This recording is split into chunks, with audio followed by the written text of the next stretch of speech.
Salam kerahiman. Hari ini kita ketemu di tanggal yang pertama, tanggal 1 di bulan yang baru, yaitu bulan November. Dan selama bulan November ini kita akan bahas atau kita akan bicara dengan tema kerendahan hati.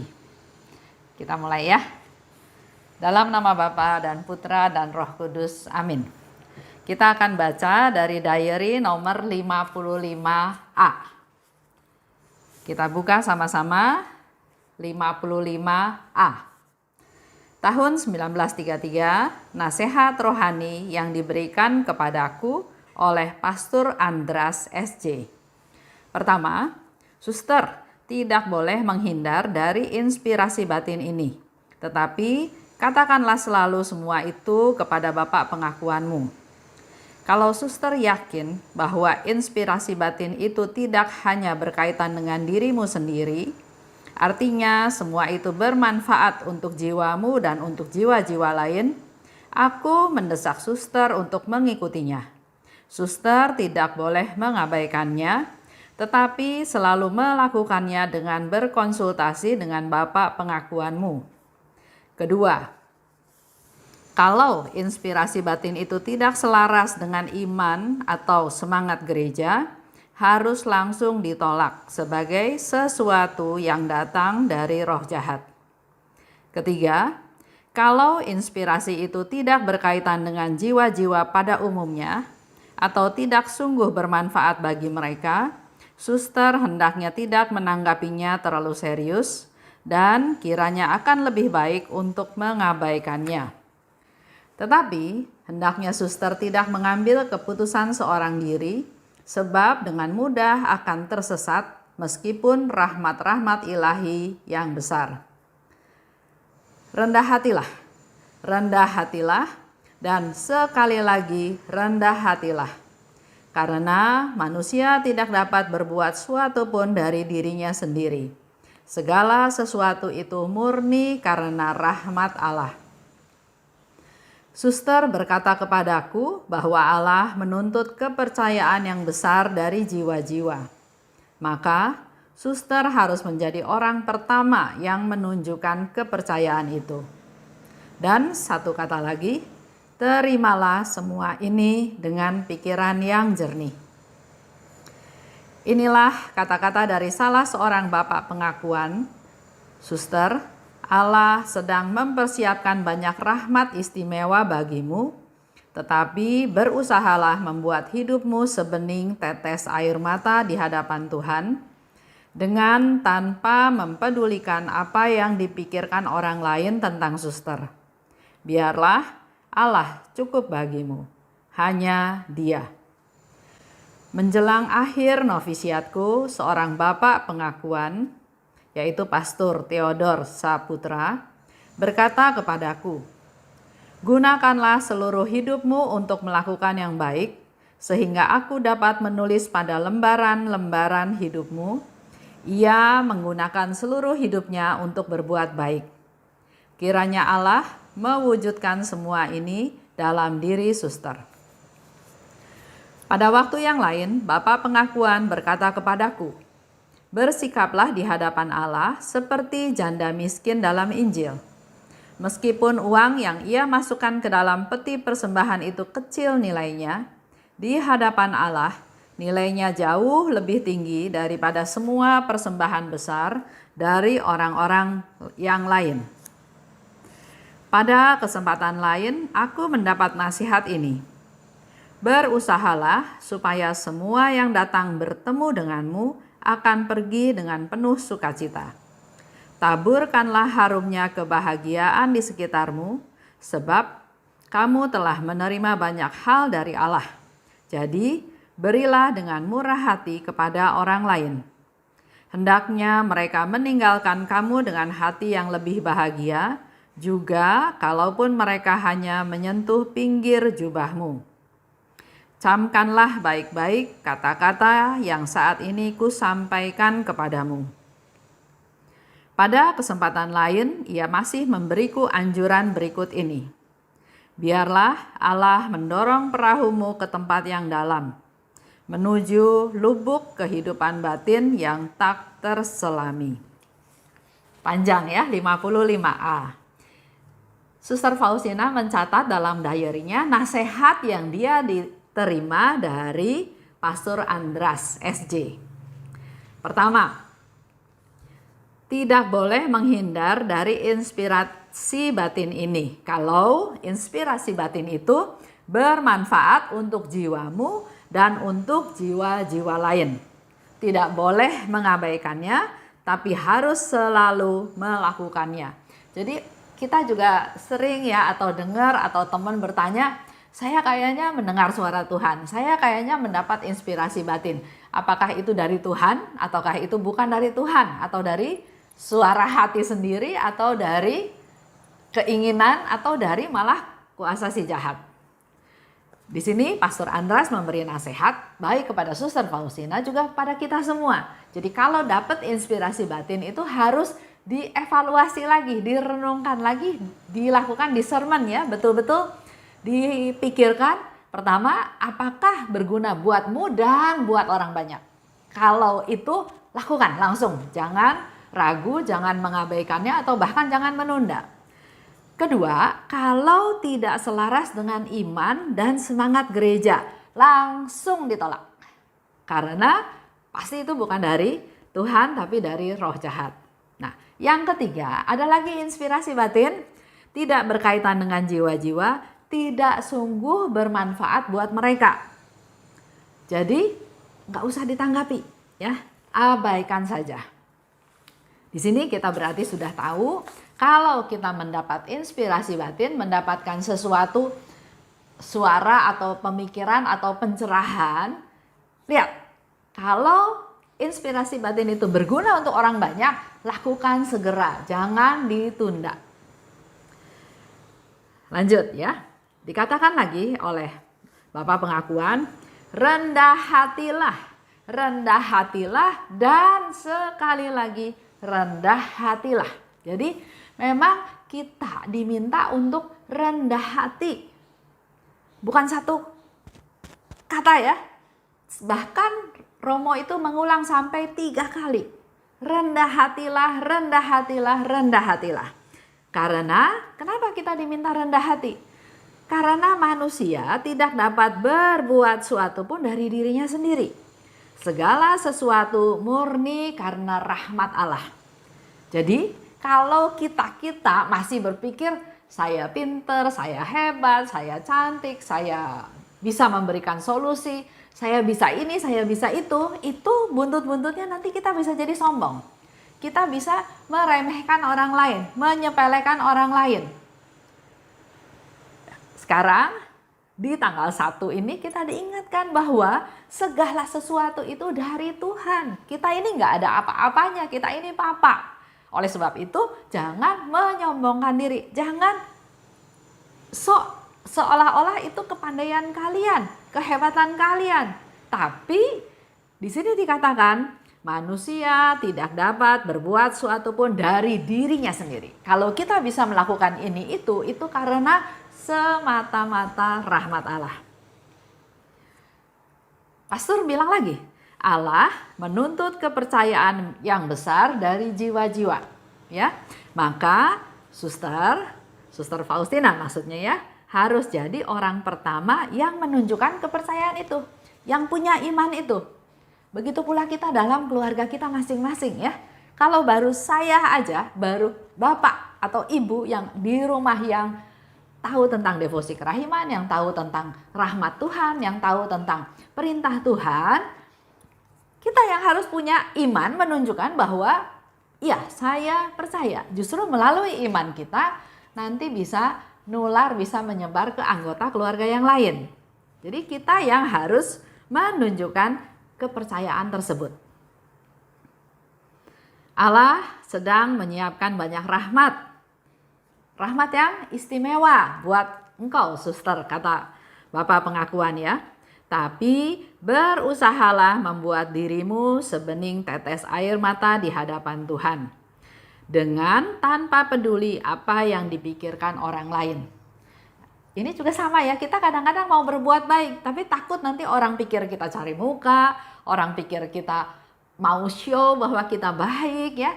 Jadi ada hal-hal perbuatan-perbuatan yang mau dilakukan tapi akhirnya direm karena takut diomongin orang. Nah, di sini dikatakan nggak usah peduli dengan apa yang dipikirkan oleh orang lain. Berusahalah membuat dirimu sebening tetes air mata di hadapan Tuhan. Berdoa dengan sungguh-sungguh, dengan khusyuk. Kalau perlu berlutut ya berlutut, kalau perlu tiarap ya tiarap. Nggak perlu takut diomongin orang atau nggak usah peduliin apa yang dikatakan oleh orang lain. Sama seperti waktu Suster Faustina ke gereja katedral Stanislaus ya di Lodz. Di sana dia masuk ke gereja, dia nggak peduli kiri kanan, dia langsung tiarap dan dia bertanya sama Tuhan, apa yang engkau kehendaki? Dan Yesus bilang, aku mau engkau pergi ke Warsawa, engkau masuk biara. Itu salah satu contoh ya. Jadi biarlah Allah saja cukup bagimu. Hanya Dia. Kita hanya mengandalkan Tuhan, fokus kepada Tuhan.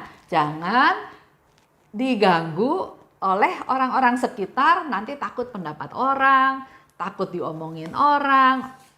Semua itu hilangkan selama motivasi kita adalah kepada Tuhan. Lanjut, yang keempat, dikatakan lagi, gunakanlah seluruh hidupmu untuk melakukan yang baik. Sehingga aku dapat menulis pada lembaran-lembaran hidupmu, ia menggunakan seluruh hidupnya untuk berbuat baik. Itu pun anjuran dari Bapak Pengakuan, nggak usah pusing sama yang lain. Pokoknya fokus kamu adalah berbuat baiklah. Sama seperti kalau kita pernah dengar ya, Mother Teresa dari Kalkuta. Juga sering dicela, sering dicurigai. Tapi buat dia satu aja poinnya. Saya mau berbuat baik.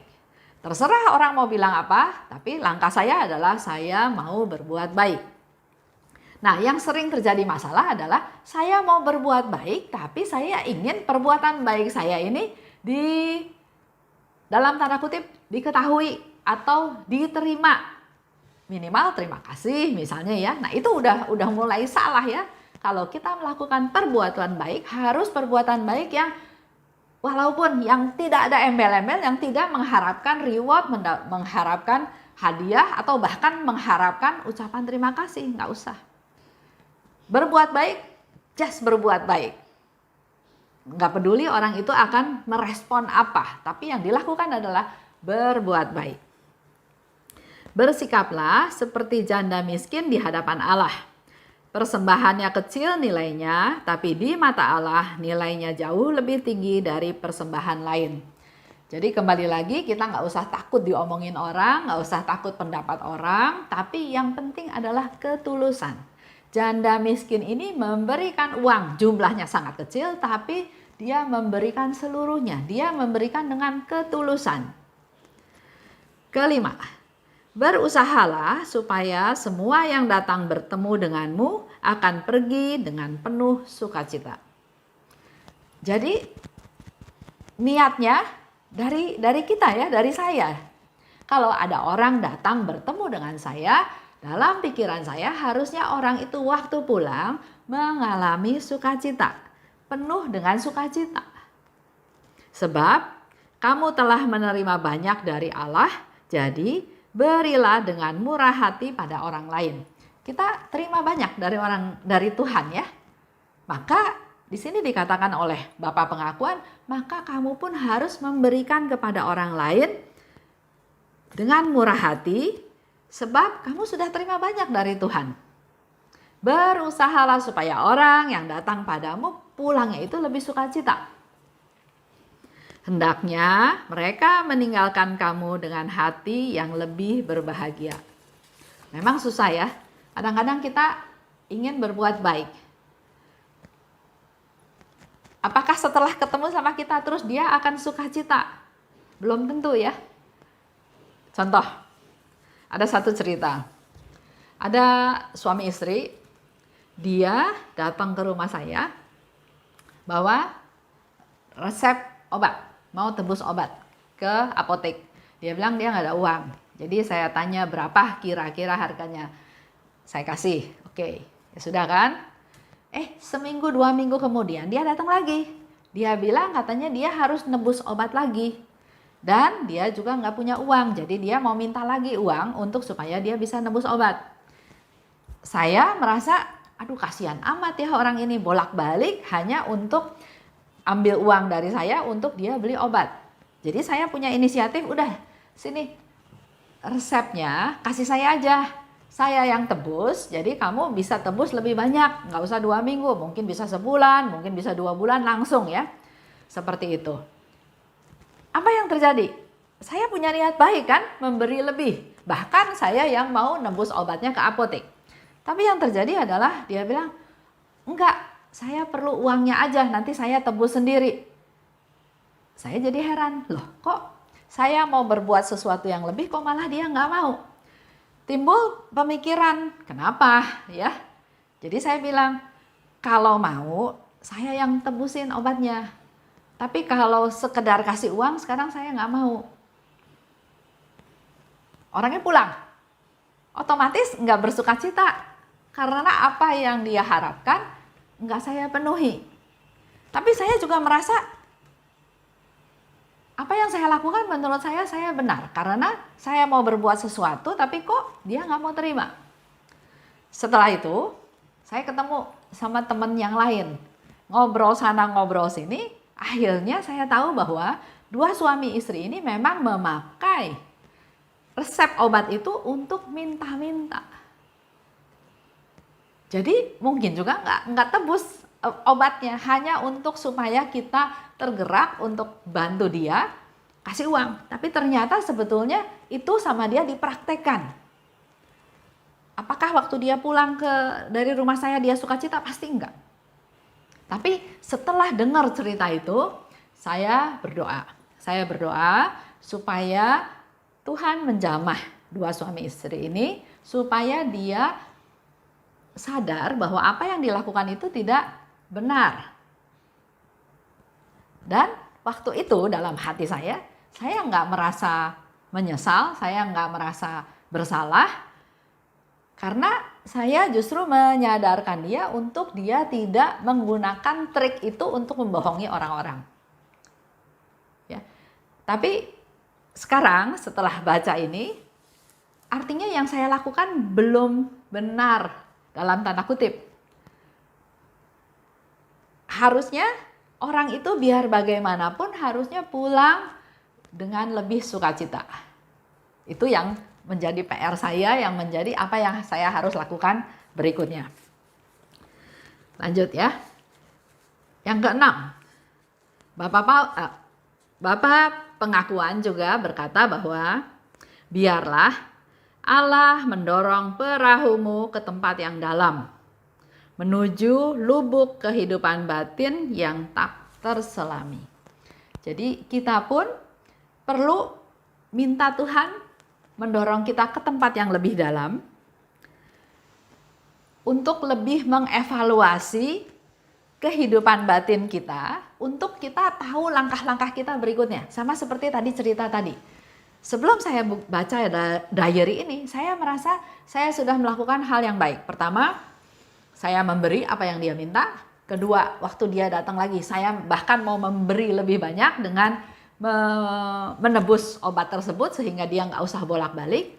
Yang ketiga, walaupun saya akhirnya enggak memberi uang, tapi saya sadar bahwa apa yang saya lakukan benar karena ternyata dia memanfaatkan hal tersebut untuk membohongi banyak orang. Dan dengan saya tidak memberi, artinya rantai itu mulai putus.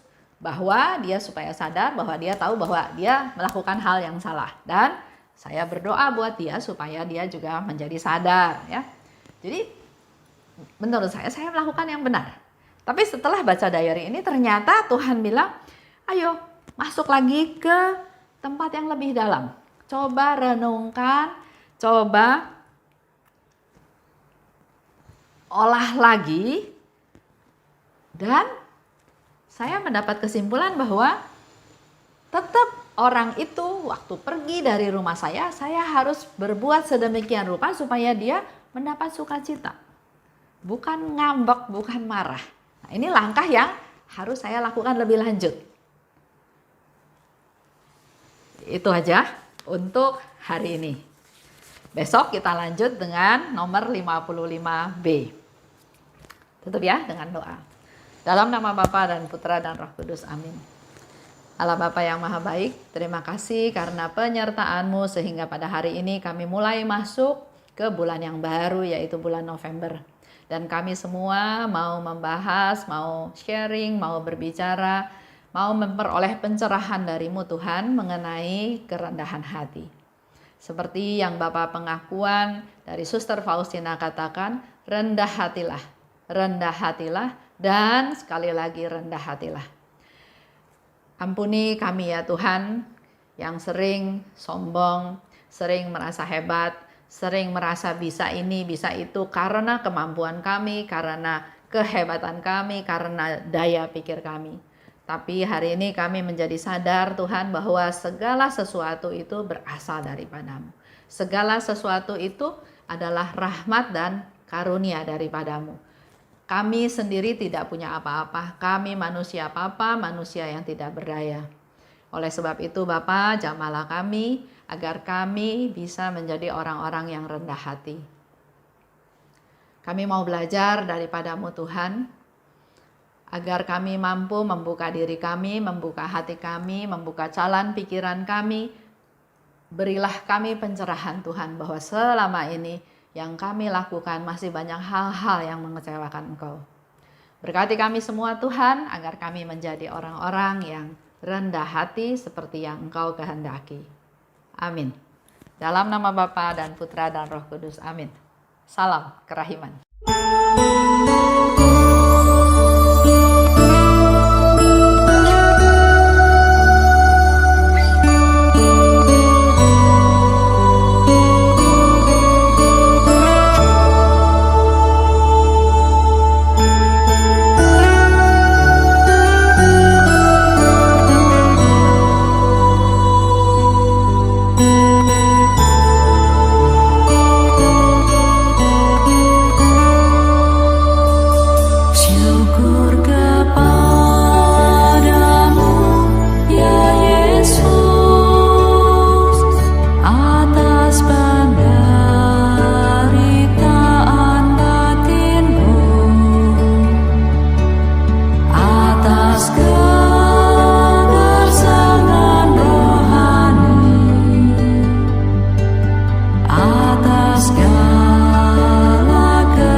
Atas